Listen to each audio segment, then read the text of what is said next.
بسم اللہ الرحمن الرحیم۔ السلام علیکم عزیز دوستو، امید ہے کہ آپ سب خیریت سے ہوں گے۔ ایک دفعہ کا ذکر ہے کہ ایک دن ایک پنڈت کی بچی اپنے باپ کا ہاتھ پکڑ کر کہتی ہے کہ بابا آپ روز دودھ لے کر مندر جاتے ہو، مجھے بتاؤ کہ آپ ایسا کیوں کرتے ہو؟ باپ کہتا ہے بیٹی جاتا ہوں اور اپنے دیوتا اور بھگوان کو دودھ چڑھا کر آتا ہوں۔ بچی کہتی ہے آؤ بابا اس دودھ کو پیتے ہیں۔ پنڈت کہتا ہے نہیں بیٹی، یہ دودھ بھگوان کے چرنوں پر ڈالا جائے گا اور اسی کے لیے ہے۔ بیٹی کہتی ہے کہ بابا پھر آپ دودھ لے کر کیوں جاتے ہیں جب وہ پیتے ہی نہیں؟ باپ کہتا ہے بیٹی عجیب بات کرتی ہو، کیا پتھر بھی کبھی دودھ پیا کرتے ہیں؟ بچی کہتی ہے ٹھیک ہے، کل میں مندر جاؤں گی اور بھگوان کو دودھ پلا کر ہی آؤں گی۔ جب وہ ہمارے بھگوان ہیں اور ہمیں سب کچھ دیتے ہیں تو دودھ پینا ان کے لیے کوئی مشکل کام نہیں۔ باپ کہتا ہے کہ بیٹی مندر ضرور جانا، لیکن یہ ضد نہ کرو کہ دودھ پلائے بنا نہیں آؤں گی۔ بچی نے کہا بابا آپ مجھے اجازت تو دیں۔ بچی کا اس قدر اصرار دیکھ کر پنڈت نے کہا کہ جا بیٹا جیسی تیری مرضی، لیکن گھر جلدی لوٹ آنا۔ دوسرے دن بچی نے دودھ کا کٹورا لیا اور مندر پہنچ گئی۔ مندر میں پہنچ کر سامنے رکھی مورتی کے آگے دودھ کا کٹورا رکھا اور کہا کہ اگر تو میرا خدا ہے تو یہ دودھ پی۔ مگر پیارے دوستو، پتھر کبھی بھولا نہیں کرتے۔ کوئی جواب نہ ملا تو بچی دودھ کا پیالہ اس مورتی کے سامنے رکھ کر اس انتظار میں بیٹھی رہی کہ کبھی تو جواب آئے گا اور یہ مورت دودھ پیے گی۔ کافی وقت گزر گیا، صبح سے شام ہو گئی، پر کوئی جواب نہیں آیا اور پیالے میں سے دودھ کا ایک قطرہ بھی کم نہ ہوا۔ انتظار کرتے کرتے بچی کی آنکھوں سے آنسو جاری ہو گئے اور اپنے بھگوان سے کہنے لگی کہ میں اس وقت تک واپس نہیں جاؤں گی جب تک تو دودھ نہیں پیے گا۔ اصرار پر اصرار کے باوجود اس مورتی نے کوئی جواب نہیں دیا۔ کچھ دیر اور گزری، بچی کے صبر کا پیمانہ لبریز ہو گیا اور وہ اپنے بھگوان سے مخاطب ہو کر کہنے لگی کہ آج تو دودھ پی لے ورنہ میں یہیں تیرے قدموں میں اپنی جان دے دوں گی۔ یہ کہہ کر بچی اپنا سر زمین پر مارنا شروع کر دیتی ہے۔ بچی مستقل رو رہی ہوتی ہے اور اس کے سر سے خون بہنا شروع ہو جاتا ہے۔ اتنے میں جنگل میں اس مندر کے پاس سے حضرت خواجہ معین الدین چشتی رحمۃ اللہ علیہ کا گزر ہوتا ہے۔ بچی کے رونے کی آواز سن کر آپ رحمۃ اللہ علیہ مندر کی طرف جاتے ہیں اور بچی کو روتا دیکھ کر اس سے پوچھتے ہیں کہ بیٹی کیا معاملہ ہے، تم کیوں رو رہی ہو اور اس قدر پریشان کیوں ہو؟ بچی خواجہ غریب نواز رحمۃ اللہ علیہ کا چہرہ دیکھتی ہے۔ آپ کے نورانی چہرے کو دیکھ کر بچی کہتی ہے کہ بابا آپ جائیں، میں اسی طرح سر پٹک پٹک کر اور روتے روتے اپنی جان دے دوں گی۔ حضرت خواجہ معین الدین چشتی اس بچی کے پاس آتے ہیں اور شفقت سے اس بچی سے پوچھتے ہیں بیٹی اپنا مسئلہ بتاؤ، ہم ابھی اس کو حل کرواتے ہیں۔ تو بچی کہتی ہے بابا بات یہ ہے کہ یہ میرا خدا ہے جس نے مجھے پیدا کیا ہے اور یہی ہمارے گھر میں کھانا بیچتا ہے۔ آج میں اس کے پاس یہ دودھ کا پیالہ لے کر آئی ہوں تاکہ یہ میرے سامنے دودھ پیے، لیکن صبح سے شام ہو گئی، اس نے ابھی تک دودھ کو ہاتھ تک نہیں لگایا۔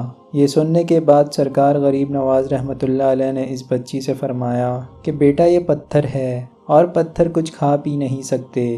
بچی نے بضد ہو کر کہا کہ نہیں، یہی میرا خدا ہے، مجھے میرے گھر والوں اور بابا نے بچپن سے مجھے یہی بتایا ہے کہ یہی ہمارا خدا ہے اور یہی ہمیں پیدا بھی کرتا ہے اور ہمیں کھانا پینا بھی دیتا ہے، اور جب تک یہ دودھ نہیں پیے گا میں یہاں سے نہیں جاؤں گی۔ اس کو دودھ پینا پڑے گا ورنہ یہیں سر پٹک پٹک کر میں اپنی جان دے دوں گی۔ سرکار غریب نواز رحمۃ اللہ علیہ اس کی بات سن کر مسکرائے اور فرمایا بیٹی کیا یہ تیرا آخری فیصلہ ہے؟ بچی کہتی ہے کہ ہاں بابا، یہی میرا آخری فیصلہ ہے۔ یہ سن کر آپ رحمۃ اللہ علیہ آگے بڑھتے ہیں اور اس بت کا کان پکڑ کر کہتے ہیں کیا تو دیکھتا نہیں کہ بچی کے سر سے خون بہہ رہا ہے؟ وہ تجھ پر اس قدر یقین رکھتی ہے کہ اپنی جان دینے سے بھی دریغ نہیں کرے گی۔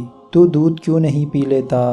فوراً اس دودھ کو پی کر ختم کر، اس بچی کو کیوں ستا رہا ہے؟ بس اتنا کہنا تھا کہ بت کے اندر جان پڑ جاتی ہے اور آپ رحمۃ اللہ علیہ کی کرامت ظاہر ہو جاتی ہے۔ یہ بت آگے بڑھتا ہے اور اپنے ہاتھوں سے پیالے کو اٹھاتا ہے اور سارا دودھ پی لیتا ہے۔ یہ منظر دیکھ کر بچی بہت خوش ہو جاتی ہے اور خوشی خوشی اپنے گھر کی طرف چل دیتی ہے۔ جب گھر کے قریب پہنچتی ہے تو محلے والے اس کی ایسی حالت دیکھ کر تعجب کرتے ہیں کہ ماتھے پر زخم کا نشان ہے، کپڑوں پر خون کے دھبے ہیں، لیکن پھر بھی چہرے پر مسکراہٹ ہے۔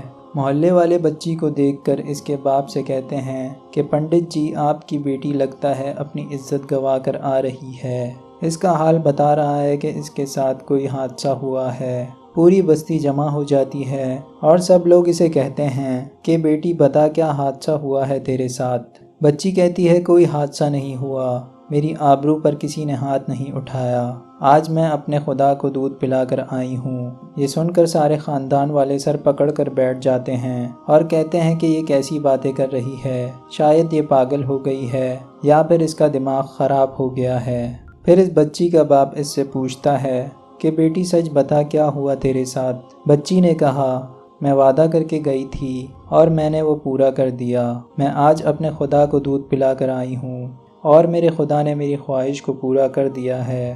کسی کو یقین نہ آیا اور محلے والوں نے کہا کہ تم جھوٹ بول رہی ہو۔ اس بچی نے کہا، اگر تم لوگوں کو یقین نہیں تو کل میرے ساتھ چلنا، میں تم لوگوں کو کل اپنے خدا کو دودھ پلا کر دکھاؤں گی۔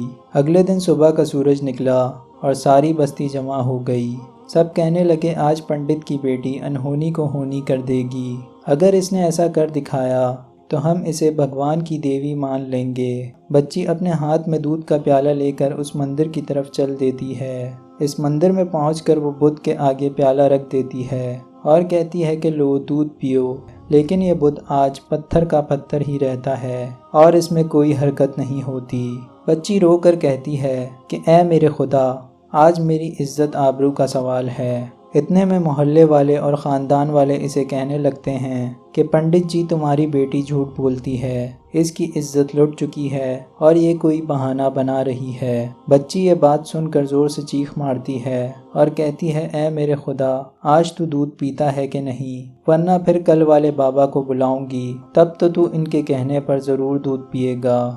بس اتنا کہنا تھا کہ پتھر میں دوبارہ جان آ جاتی ہے اور یہ بت دودھ کا پیالہ پکڑ کر سارا دودھ پی جاتا ہے۔ بستی والوں نے یہ منظر دیکھ کر بچی سے کہا کہ تم نے یہ کیسے کیا، ہمیں بتاؤ کہ کل تمہارے ساتھ کیا واقعہ ہوا۔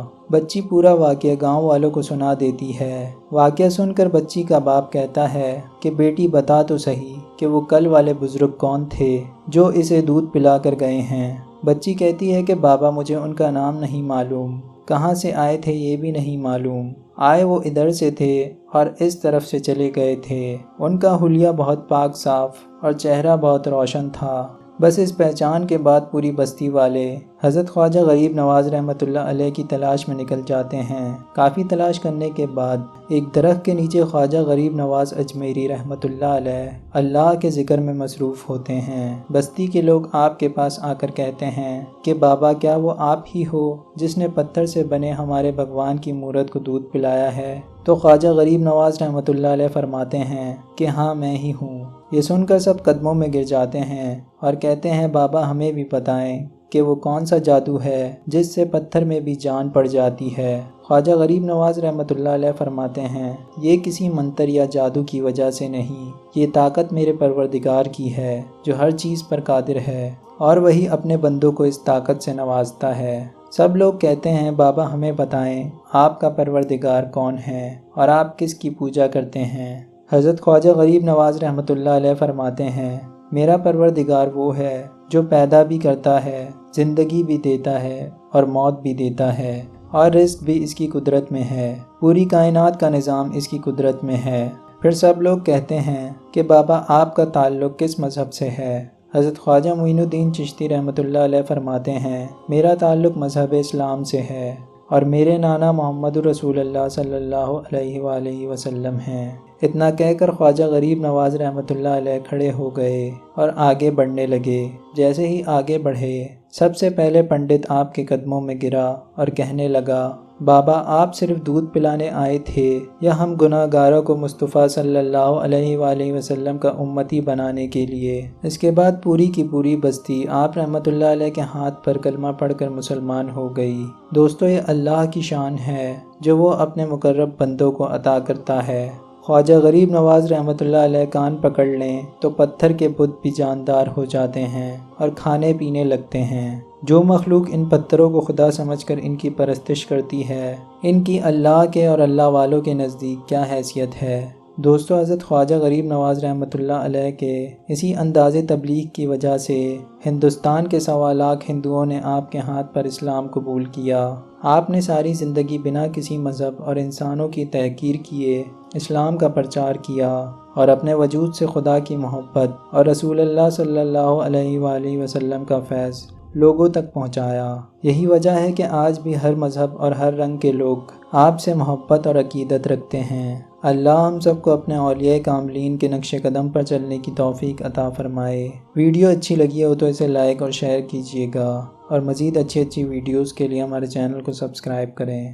اللہ سے دعا ہے کہ اللہ ہمیں نیک اعمال کرنے کی توفیق عطا فرمائے اور ہم سب کا خاتمہ ایمان پر فرمائے۔ آمین۔